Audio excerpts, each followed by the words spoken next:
여러분, 예수님을 딱 영접했을 때 어떤 고백이 나와야 되냐면요, 갈라디아서 2장 20절 고백이 나와야 될 줄 믿습니다. 네. 사도 바울의 이 고백이 내 고백이 되어지면 고린도후서 4장 10절에서 11절, 네. 우리 몸을 통해서 예수님의 영광이, 보배로우신 그 예수 그리스도가 나타나는 현상이 벌어집니다. 그렇게 예수님의 생명이 우리를 통해 나타났을 때 정말 많은 사람들에게 칭송을 받고 복음이 증거되는 그런 놀라운 역사가 일어나는 것이 사도행전 2장 47절의 말씀입니다. 네. 제가 오늘 제목에서 여전이라는 단어를 썼습니다. 네.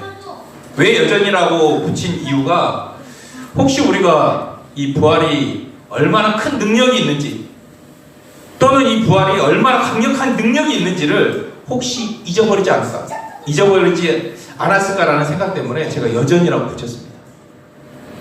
우리가 지금 사랑의 주제를 얘기하고 있습니다. 네. 그렇지만 이 사랑의 주제 또한 부활이 아니고는 이 사랑의 주제를 알 수가 없기 때문입니다. 그래서 이 부활은 여전히 하나님의 승부수인 줄 믿으시기 바랍니다. 네. 제가 목회를 하면서 끊임없이 고민했던 게 뭐냐면, 왜 사람이 변하지 않는가, 이거였어요. 그런데 사람이 변하지 않는 것이, 여러분들 결론이 딱 나지 않았습니까?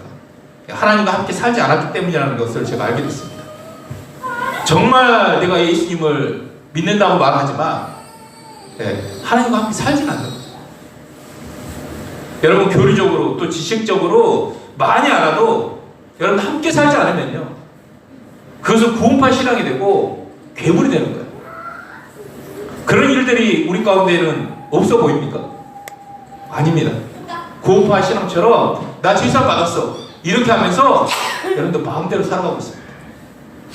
괴물 중에 괴물, 정말 말할 수 없는 그런 사람으로 변해가고 있습니다. 여러분, 근데 함께 살면 어떤 일이 벌어지겠습니까? 정말 오늘 본문 구절처럼 진짜 하나님의 영광이 우리 삶에서, 우리 삶의 현장에서 나타날 것이고, 수많은 사람들로부터 칭송받을 것이고, 그로 인해서 많은 사람들이 나 예수 믿겠다라고 이렇게 고백하는 일들이 일어나지 않겠습니까? 네. 막 전도해야 한다고 해서 전도가 되겠습니까? 내 삶을 통해서 예수가 나타나면 여러분들 구원받는 사람이 점점 늘어난다는 거예요. 여러분, 복음을 말할 때 유앙겔리온이라고 이렇게 얘기합니다. 이 말 뜻은요, 기쁜 소식이다라고 말을 합니다. 그런데 여러분들, 기쁜 소식 하면요 참 기쁘죠. 근데 복음을요, 우리 관점에서만 바라본다. 네. 우리 측면에서만 복음을 바라봅니다. 우리에게 유익하니까 기쁜 소식이지. 내가 구원받는 거, 죄사함 받는 거, 천국 가는 것밖에 보이지가 않습니다. 그런데 여러분들, 내 입장 말고 하나님의 입장에서 한번 바라보자는 거예요. 하나님의 측면에서 기쁨이 뭐겠습니까? 우리를 죄에서 깨끗하게 해서 함께 사는 것까지가 구원의 목적이고 복음 아니겠습니까? 바로 이 마귀가 혼미시킨 게 이런 거예요. 복음을 인간의 관점에서만 바라보게 하는 거예요. 그러니까 교회에 와도 복음을 들어도 여러분들 혼미할 수밖에 없는 거예요. 나한테 유익이 되지 않으면 받아들이지 않는 거예요. 들리지가 않는 거예요. 여러분, 하나님의 관점에서 보지 못하고 내 관점으로만 교회에 다니고 복음을 바라본다면 이 사람은요, 몇십 년을 교회를 다녀도 여전히 어둠 가운데 있고, 여러분들 자기가 믿고 있다라고 착각하면서 살고 있는 사람이 되는 줄 믿습니까? 아멘. 네. 데살로니가전서 5장 10절을 보면요, 하나님께서 이 땅에 오셔서 십자가에 죽고 부활하신 목적이 있습니다. 그게 데살로니가전서 5장 10절 말씀입니다. 우리가 얼마나 많이 했습니까? 여러분, 십자가에서 내 죄사 받았다, 여기서 끝나면 안 된다는 거예요. 한번 읽어볼까요? 있습니다. 시작. 예수께서 우리를 위하여 죽으사 우리로 하여금 깨어있든지 자든지 자기와 함께 살게 하려 하셨느니라. 아멘. 네. 여러분들, 십자가 안에 어떤 의미가 있습니까? 여러분들, 제사함도 있습니다. 그렇죠? 그 다음에 옛사람의 죽음도 있습니다. 하나님의 사랑의 확증도 있습니다. 뭐 여러 가지 십자가를 보면요, 여러 가지 의미가 있겠지만, 십자가에서 죽으신 목적이 깨든지 자든지 자기와 함께 사는 것까지라고 하는 것을 우리에게 말씀하고 있는 겁니다. 제가 관점이라는 단어의 뜻이 뭐라고 있습니까? 무엇을 바라보는 위치라고 얘기하지 않았습니까? 우리는 죄라고 하는 것을 어떻게 바라보냐면 나의 실수야, 나의 연약함이야, 나는 뭐 믿은 지 얼마 안 돼서, 여러 가지 핑계를 댈 수 있지만 여러분 하나님의 관점에서는요, 여러분 독생자의 죽음이에요. 죽을 수밖에 없는 겁니다. 이렇게 관점이라는 차이가요 너무나 크다는 거예요. 교회에 대한 관점은 어떻습니까? 어떤 사람은요 교회를 딱 보면요, 우리 교회를 보면 야 초대교회 같은 교회인데 말하는 거 보면 뭐 이래, 이렇게 말할지 몰라도 하나님의 관점에서는 이 교회가 어떤 곳입니까? 당신의 피값으로 주고 산 교회잖아요. 여러분들 교회가 여러분들 아니겠습니까? 나뿐만 아니라 내 옆에 있는 지체들 한번 보세요. 정말 하나님께서 피값으로 사신 자녀인데 누가 함부로 할 수 있겠습니까? 다 귀한 줄 믿습니까? 그래서 판단 정죄하는 자가 반드시 주님께서 묻겠다라고 말씀하시지 않습니까? 여러분 우리가 어느 순간 신앙생활 하면서요 회개가 다 사라져버려요. 기도하라고 하면요 10중 8구 뭐 바라는 기도밖에 안 합니다. 그 기도밖에 안 합니다. 어느 순간 마음을 찢고 죄를 덮고 엎드려서 회개하는 기도가 사라져버렸습니다. 왜 회개를 안 합니까? 이유는 딱 하나입니다. 내 관점에서만 죄를 바라보기 때문에 그렇습니다. 여러분 그 죄가 크냐 작자의 문제가 아니고 죄는 하나님의 죽음뿐인 줄 믿습니까? 용서가 많으셔서 사랑이 많으셔서 용서해 주시는 게 아니라 여러분들 아들의 죽음을 통해서 우리를 용서해 준다는 그 통로, 이것을 잊지 않길 원합니다. 여러분들 착각하지 마세요. 하나님의 사랑이 커서 하나님 너그러워서 용서가 많으신 분이어서 아닙니다. 죄는요 내 사소한 죄도 하나님의 죽으심이에요. 자신의 죽음으로 대신하는 겁니다. 그러면 관점을 바꾸면요 뭐가 보이냐면 계시록 3장 20절 말씀 들어가서 이게 보이는 겁니다. 한번 있습니다. 시작. 볼지어다 내가 문 밖에 서서 두드리노니 누구든지 내 음성을 듣고 문을 열면 내가 그에게로 들어가 그와 더불어 먹고 그는 나와 더불어 먹으리라. 아멘. 여러분들 관점을 딱 보면요 예수님이 들어와서 나와 뭐 하길 원하세요? 그와 더불어 먹고 그는 나와 더불어 먹으리라고 얘기하고 있어요. 특별히 요한일서 1장 3절 말씀 보면요 이렇게 얘기합니다. 있으면 시작. 우리가 보고 들은 말을 너희에게 전함은 너희로 우리와 사귐이 있게 하려 함이니 우리의 사귐은 아버지와 그의 아들 예수 그리스도와 더불어 누림이라. 아멘. 아멘. 요한이 전한 복음, 요한이 전하는 목적, 너희로 구원받게 해서 하나님과 사귐이 있게 만들기 위해서 복음을 전한다고 얘기하고 있습니다. 우리가 너무나 잘 알고 있는 말씀, 고린도서 13장 5절 말씀. 우리 안에 주님이 계신 줄 믿습니까? 그러면 바울이 이렇게 얘기합니다. 있습니다. 시작.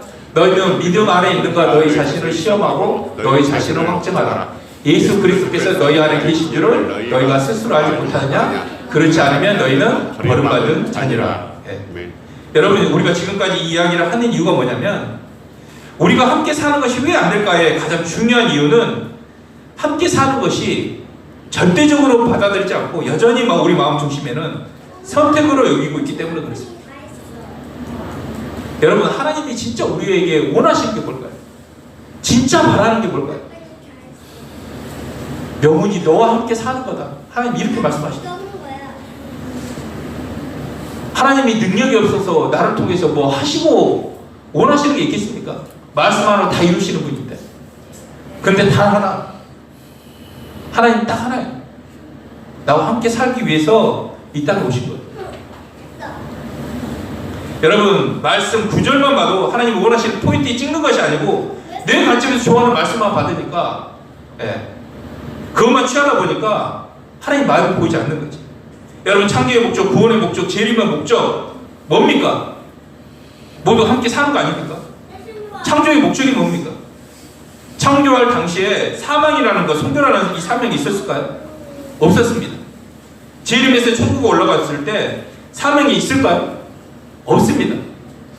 창조할 때의 목적도 당신의 아들로 지어서 오직 함께 사는 겁니다. 부모님의 목적도 마찬가지죠. 주님의 목적도 마찬가지입니다. 모든 것이 함께 사는 것에 악센트가 찍기를 원하십니까? 네. 그러면 함께 사는 게 뭐냐? 함께 사는 게 뭡니까? 물어볼 수 있습니다. 하나님, 목사님, 하나님께서 나한테 가장 원하시는 게 함께 사는 건데, 그럼 도대체 함께 사는 게 뭡니까? 이 말이 여러분들 굉장히 추상적이지 않습니까? 뭐 꼭 뭘 해야 되고 뭐 이렇게. 근데 여러분들, 우리가 지금까지 신앙의 언어가 추상적이 구체적이지 않으니까 이리저리 뭐 갈피를 못 잡았지만 정확히 제가 저기를 내려주지 않았습니까? 함께 사는 게 뭐냐? 다 얘기할 수 있을 줄 믿습니다. 아멘. 내 안에 계신 하나님이 기뻐하는 것을 하고 기뻐하지 않는 것을 안 하는 것, 이것이 함께 사는 겁니다. 더 쉽게 얘기될까요? 두 단어로 순종입니다. 순종. 네. 순종을 통해서 내 안에 계시는 하나님과 함께 사는 겁니다. 갈라디아서 2장 20절 말씀 볼까요? 읽으면 시작. 내가 그리스도와 함께 십자가에 못 박혔나니 그런즉 이제는 내가 사는 것이 아니요 오직 내 안에 그리스도께서 사시는 것이라. 이제 내가 육체 가운데 사는 것은 나를 사랑하사 나를 위하여 자기 자신을 버리신 하나님의 아들을 믿는 믿음 안에서 사는 것이라. 네. 여러분들, 이제 내가 사는 것이 아니라 오직 내 안에 누가 사세요? 그리스도께서 사셨습니다. 우리 안에 주님이 사십니다. 아멘이십니까? 아멘. 그런데 이 주님이 어떤 방식으로 나를 통해 사시냐면, 하나님의 아들을 믿는 믿음 안에 살 때 주님이 나를 통해 사십니다. 여기 하나님의 아들을 믿는 믿음이라고 하는 이 말은 순종이라는 말과 같은 의미입니다. 다시 말하면 내 안에 계신 예수님은 나의 순종을 통해 사십니다. 아멘이십니까? 아멘. 두 번째는 뭐냐? 함께 살기 위해서는 무엇을 해야 하는가랍니다. 여러분, 우리가 함께 산다고 하는 것이 절대적이고 함께 사는 것이 순종이라고 하는 것까지가 우리가 이제 이해를 했습니다. 그럼 함께 살려면 어떻게 해야 될까? 이게 너무너무 중요합니다. 여기서 발을 잘못 들면요, 율법주의에 빠지게 됩니다. 그러겠죠? 뭐 해야 된다면, 네, 또 문제가 발생할 수 있습니다. 여러분, 믿음은 영적인 거예요. 잘 들으세요. 하나님이 내 몸 안에 들어오시는 겁니다. 하나님이 들어오면, 생명이 들어오면 그 다음에 변하게 될 줄 믿습니까? 당연한 원리인 거예요. 내 안에 생명이 없는데 변하지 않는다. 가짜입니다. 방법론으로 빠지지 않고 내 안에 어떤 하나님이 들어오셨습니까? 사랑의 하나님이 들어오셨어요. 종으로 삼겼던 하나님이 내 안에 들어오셨습니다. 하나님이 내 안에 들어오셨는데, 생명이 들어오셨는데 내가 가만히 있어요? 이거 맞지 않는 거예요. 귀신 들린 사람들도요, 귀신이 딱 들리면요, 귀신이 몸 안에 들어오면 어떻습니까? 더럽습니다. 씻질 않는 거예요. 방을 못 맙니다. 방이 엄청 지저분하잖아요. 그럼 귀신이 들린 거예요. 귀신 들린 사람 특성, 아주 음란하고 거짓말을 밥 먹듯이 합니다. 내가 이렇다 그러면 여러분들 귀신 내쫓기를 원합니다. 아멘. 예수의 보혈로 선포하시고 쫓아내길 원합니다. 네. 여러분, 이것은 본인의 의지를 들이지 않아도 이 마귀가 잡히면 그렇게 돼버리는 거예요. 그러면 하나님이 내 안에 들어오시면, 내 몸 안에 지금 들어오시면 변하지 않는다는 것은 불가능하다는 거예요. 하나님과 함께 사는 것은 생명이 있는 사람에게는 영적인 본능이 있기 때문에 죄를 거절하고 거룩하여지고 순결해지는 방향성을 갖게 된다는 거죠. 물론 우리가 어떤 수고를 해야 되고 의지를 기하는 면도 있습니다. 그러나 가장 중요한 것은 뭐냐면, 천지를 창조하신 하나님이 생명이 지금 내 몸 안에 들어왔다는 사실을 믿는 겁니다. 내 안에 사랑이 들어와 있다는 사실을, 종된 삶이 내 안에 들어와 있다는 사실들을 믿는 겁니다. 이것이 모든 동행의 시작인 줄 믿으시기 바랍니다. 아멘. 그러면 순종을 해야 돼요. 그럴 때 저는 개인적으로 의지가 약하다는 생각을 했어요. 저는 살을 빼려고 해도요, 안 되는 게 의지가 너무 약해서 그렇다, 그렇게 생각했습니다. 제가 음식 앞에서 무너지는 제 모습을 보세요. 네. 먹고 나서 다른 것도 마찬가지예요. 제가 순종을 못하는 이유가 의지가 약한 게 아니었어요. 뭐였냐면, 야, 이걸 안 먹으면 내가 몸 건강해진다. 그 믿음이 없었던 거예요. 그냥 막 먹지. 그리고 사람은 몰라서 우리 사모님이 옆에서 먹지 마세요, 먹지 마세요. 예, 왜 그렇겠습니까? 저는 사랑해서 이렇게 권면하고 그러지 않겠습니까? 사랑을 믿지 않았기 때문에 그냥 제 마음대로 먹어요. 그리고 소망이 없어서 그래요. 제가 그걸 딱 안 먹었으면 제가 어떤 모습이 되겠습니까? 제가 명훈이처럼 멋있는 그런 사람이 되지 않겠습니까? 그런 소망이 없기 때문에 제가 여기 다 무너졌던 거예요. 의지가 약했던 거예요. 그것만 딱 보여준 다음에 여러분들 다이어트 성공하지 않겠습니까? 네. 딱 보니까 제가 순종하지 못한 이유가 의지가 약하다는 게 아니라 믿음과 소망과 사랑이 약했기 때문이라는 것을 알았습니다. 이것에 대한 근거 제자들입니다. 베드로를 보니까 요정의 말에 예수님을 위해서 내가 죽겠다라고 이렇게 선포했던 이 베드로가 한순간에 무너졌습니다. 그런 강한 의지를 가지고 있던 베드로였습니다. 도마도 마찬가지고 마가도 마찬가지였습니다. 마가는 옷을 벗고 도망가 버리지 않았습니다. 그런데 그렇게 의지가 약했던 연약했던 이 베드로가 복음을 알고 나서 강력한 의지가 발동돼서 십자가에 거꾸로 매달려 죽습니다. 여러분, 우리가 속지 말아야 할 것은 우리가 순종을 못하는 이유는 의지가 약함이 아닙니다. 믿음과 사랑과 소망이 약했기 때문에 순종을 못하는 거였습니다. 동의하십니까? 우리의 의지를 지배하는 것이 이 하나님이 나와 함께 하신다는 것과 이분이 나를 얼마나 사랑하신다는 것, 그리고 다시 오신다는 것이 믿어지면 여러분들 우리 안에 강력한 의지가 발동되어질 줄 믿으시기 바랍니다. 여러분들 주님이 아싸리 까놓고 내일 오신다라고, 내일 9시 5분에 딱 오신다고 하면 오늘 우리는 어떻게 살아가야 되겠습니까? 모든 죄를 회개하고 거룩한 신부로 오늘 주어진 시간에 선을 행하고 하나님의 기뻐하심을 선택하면서 내일 주님을 맞이할 그 사랑의 마음으로 기다리지 않겠습니까? 네. 여러분, 하나님께서 우리 공동체 가운데 이 믿음과 사랑과 소망에 대한 부분을 다 주셨어요. 네. 부활이라는 거 하는 것이 여전히 하나님의 승부수로 하는 것이 부활을 통해 예수님이 누구신지 알게 되고, 네. 그리고 십자가의 참된 의미를 알게 되고, 그리고 다시 오신다는 이 재림이 약속이 진짜 믿어지기 때문에 여러분들 부활은 하나님의 승부수라고 말할 수 있는 겁니다. 네. 초대교회 신앙을 말할 때 우리는 부활 신앙이라고 말하지만 성경을 보면요, 초대교회는 재림에 대한 소망도 있었어요. 네. 다시 오신다고 말씀하셨습니다. 얼마나 기다렸겠습니까? 그들은요, 여러분, 사랑의 공동체가 되어버렸습니다. 네, 모든 것을 통용하고, 네, 어려운 사람들을 돌보고 가르치고, 그러면서 예수님이 이 십자가의 참된 의미를 또 알게 되고, 또 다시 오신다는 이 재림의 약속을 진짜 믿었기 때문에 그렇게 멋지게 살아갈 수 있었던 것입니다. 여러분, 우리 모든 것이 한 큐에 낄 수 있는 게 뭐냐면, 부활로 말미암아 사랑이 임하면 여러분들 우리는 사랑의 공동체가 될 뿐만 아니라 동행이 될 뿐만 아니라 그 사랑의 주님을 기다리는 재림에 대한 소망도 알게 되는 것입니다. 여러분, 하나님께서 우리 가운데 부활을 통해서 믿음을 주셨다. 부활이라는 주제와 믿음의 주제 어떻게 연결됩니까? 제가 처음에 예수님의 부활과 믿음의 주제가 연결되지 않아서 참 고민을 많이 했습니다.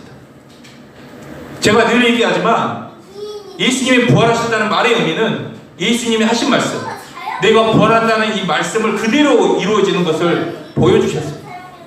다시 말하면 예수님의 말씀이 실제라는 거예요. 그것을 부활로 증명해 보이셨다는 겁니다. 부활을 통해서 예수님의 하나님 아들이심을, 예수가 누구신지를 증명해 주셨습니다. 그리고 예수님의 모든 말씀이 실제임을 대표로 보여주셨습니다. 여러분들, 예수님이 내가 부활할 거라고 말씀하셨고 실제로 부활하셨다면 예수님의 모든 말씀을 실제인 줄 믿습니까? 이게 놀라운 거예요. 이게 예수의 부활과 이 믿음이 연결이 되는 거예요. 여러분, 성경과 예수께서 하신 말씀이 모두 실제라는 거예요. 너에게 내가 속히 오리라, 이 모든 말씀이 실제라는 거예요. 이 사람이 죽었다. 이것도 실제라는 거예요. 여러분, 이 사람이 죽었다. 어떻게 확정할 수 있습니까? 이성으로 확정할 수 있습니까? 오감으로 확정할 수 있습니까? 여러분, 이 사람이 죽었다는 것을 확정할 수 있는 것은 유일한 방법은 믿음밖에 없는 줄 믿습니까? 이 믿음은 오직 예수 그리스도의 부활을 말미암아 만들어진다는 사실입니다. 여러분, 짐 엘리엇 설교를 보면요, 복음은 부활의 사실 위에 세워진다고 말합니다. 근데 부활은 사실뿐만 아니라 뭘 의미하냐면 예수의 모든 말씀이 실제라는 뜻입니다. 진정으로 복음을 받아들인다고 하는 것은 예수님이 진짜 부활했다는 사실만 믿는 것이 아니라 부활에 담긴 진정한 진리를 함께 받아들인 것까지가 진짜 복음을 받아들인 것이다라고 짐 엘리엇은 얘기합니다. 그러면서 예를 든 것이 고린도서 5장 14절 말씀입니다. 읽어볼까요? 시작. 그리스도의 사랑이 우리를 강권하시는도다.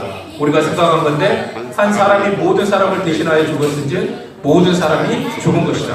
아멘. 짐 엘리엇은 이 사람이 죽은 것을 믿느냐 믿지 않느냐를 보면 이 사람이 진짜 부활을 믿는지 안 믿는지 알 수 있다는 뜻입니다. 여러분, 예수 그리스도의 부활을 통해서 하나님은 우리에게 믿음을 주셨어요. 예수가 나의 주인이라는 믿음, 예수가 하신 모든 말씀이 실제라는 믿음, 그렇게 그 믿음의 바탕 위에 다시 오신다는 진림을 우리가 믿는 줄 믿습니다. 나를 향한 그 사랑도 믿는 거예요. 우리 사랑이라고 그러면 감정적으로만 생각하지 않습니까? 근데 하나님이 나를 사랑했다는 이 사실을 믿음으로 받아들인다. 진짜 나를 사랑하십니다. 십자가를 보면서.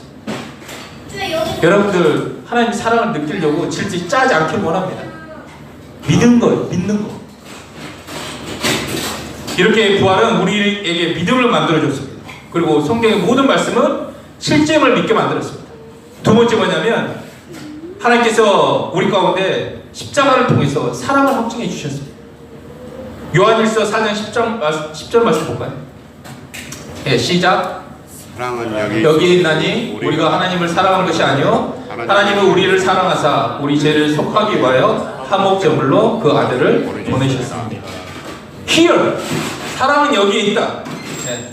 다시 말하면 예수 그리스도를 이 땅에 성육신으로 보내시고 십자가에 죽게 한 이 사건 속에 하나님의 사랑이 있다라는 이 표현을 하고 있습니다. 여러분, 하나님이 당신의 아들을 죽게끔 하면서 우리 가운데 사랑을 보여주셨습니다. 제가 예배 소론 때 부활을 통해 십자가를 바라보라는 얘기를 했습니다. 여러분, 사랑을 알 수 있는 비결은 십자가를 통해서, 부활을 통해서 십자가에 죽으신 분이 누구신지를 바라보라는 거예요.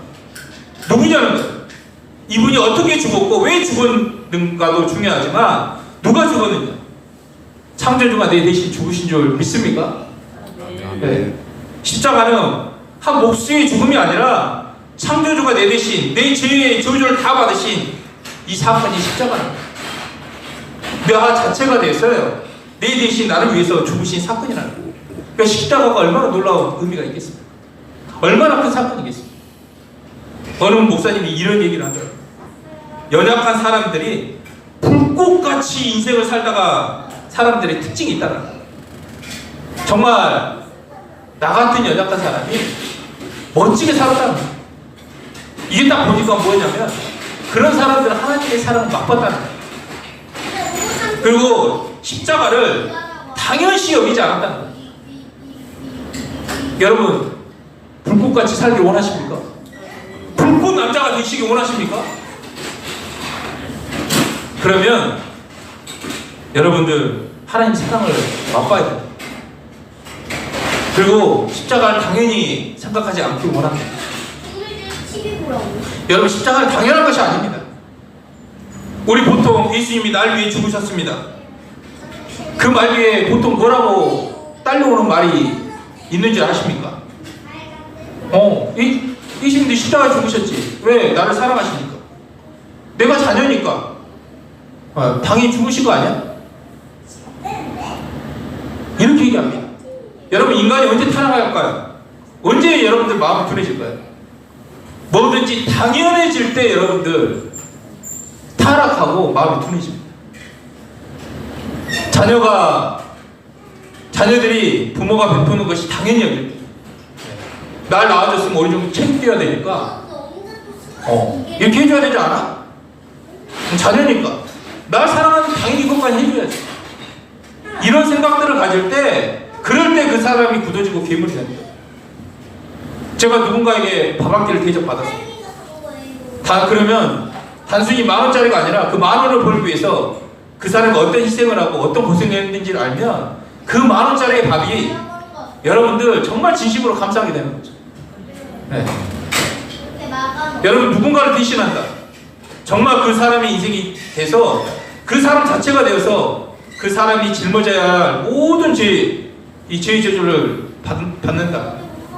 여러분 이게 쉬운 일입니까? 이것이 당연한 일입니까? 결코 당연하지 않습니다. 내가 장애인을 도울 수 있고 장애인 위해서 살 수는 있지만 내가 장애인이 될 수는 없습니다. 근데 하나님은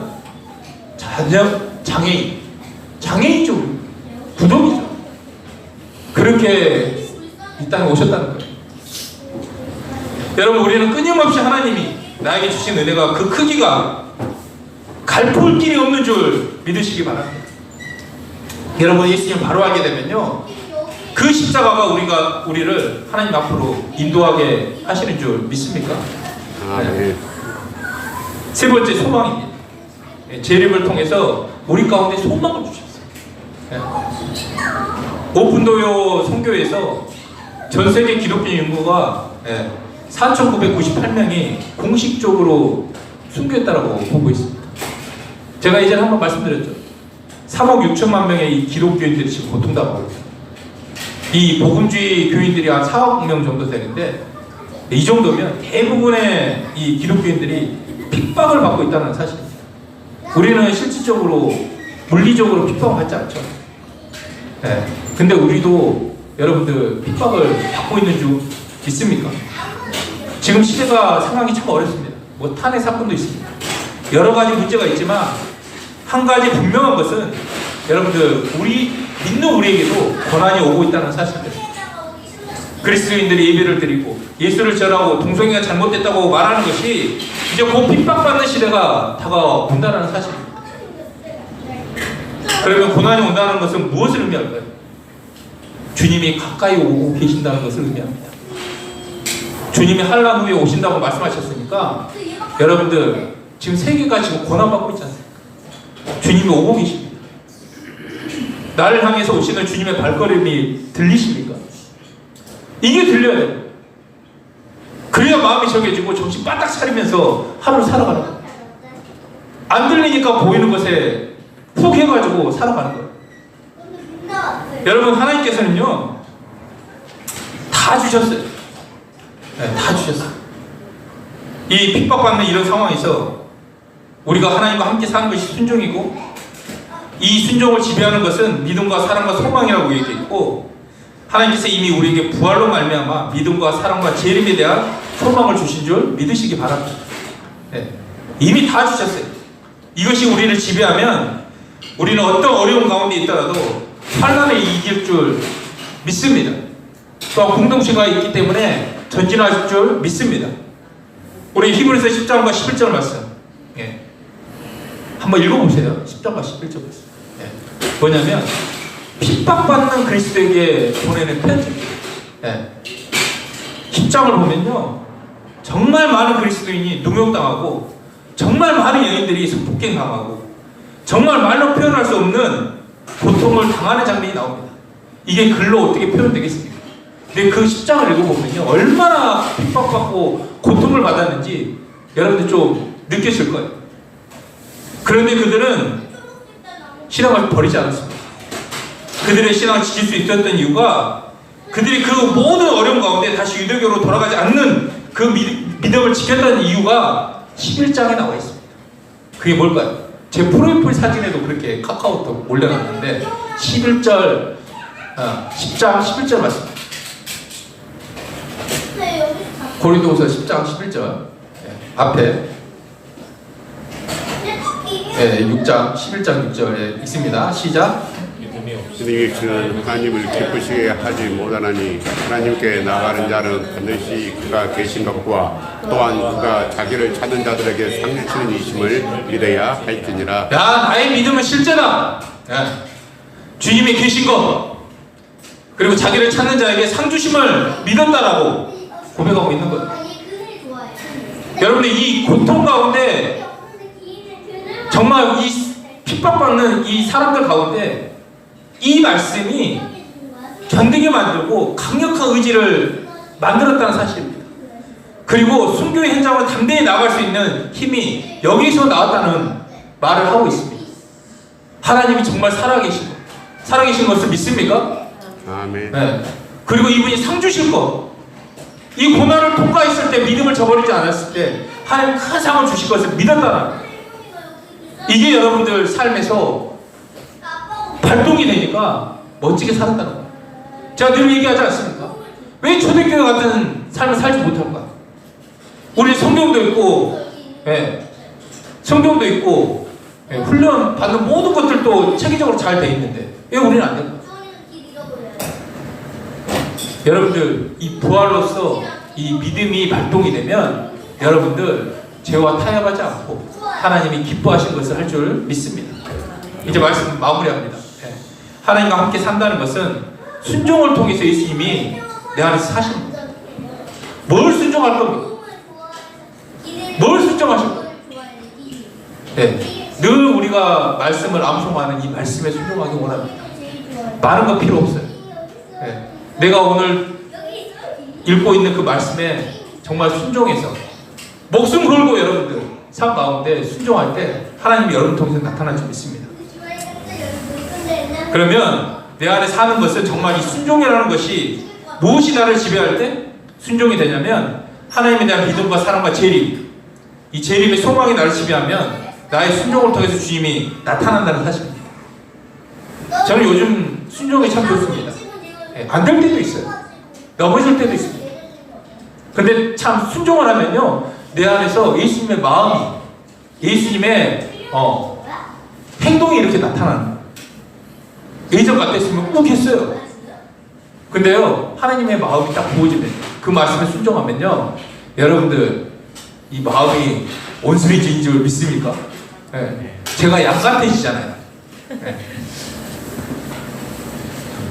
다들 미래에 대해서 걱정하고 많은 대안을 찾지만 하나님과 함께 사는 것, 이것만 된다면, 정말 함께 산다면 어떤 일이 벌어지냐면, 여러분들 고린도서 4장 10절에서 11절 말씀, 이것을 소망으로 한번 읽어보고 같이 한번 읽기 원합니다. 시작. 우리가 항상 예수의 죽음을 몸에 짊어짐은 예수의 생명이 또한 우리 몸에 나타나게 하려 함이라. 우리 살아있는 자가 항상 예수를 위하여 죽음에 넘겨짐은 예수의 생명이 또한 우리 죽은 육체에 나타나게 하려 함이라. 아멘. 여러분, 예수의 생명이 우리 삶 가운데, 우리 역사 가운데 나타난다는 사실입니다. 이렇게 됐을 때 여러분 어떤 일이 벌어지냐면, 사도행전 2장 47절, 이 말씀도 소망으로 한번 읽기 원합니다. 다 같이 시작. 하나님을 찬미하며 또 온 백성에게 칭송을 받으니 주께서 구원받는 사람을 날마다 더하게 하시느니라. 아멘. 아멘. 이 일이 반드시 일어날 줄 믿습니다. 아멘. 우리 한번 기도하겠습니다.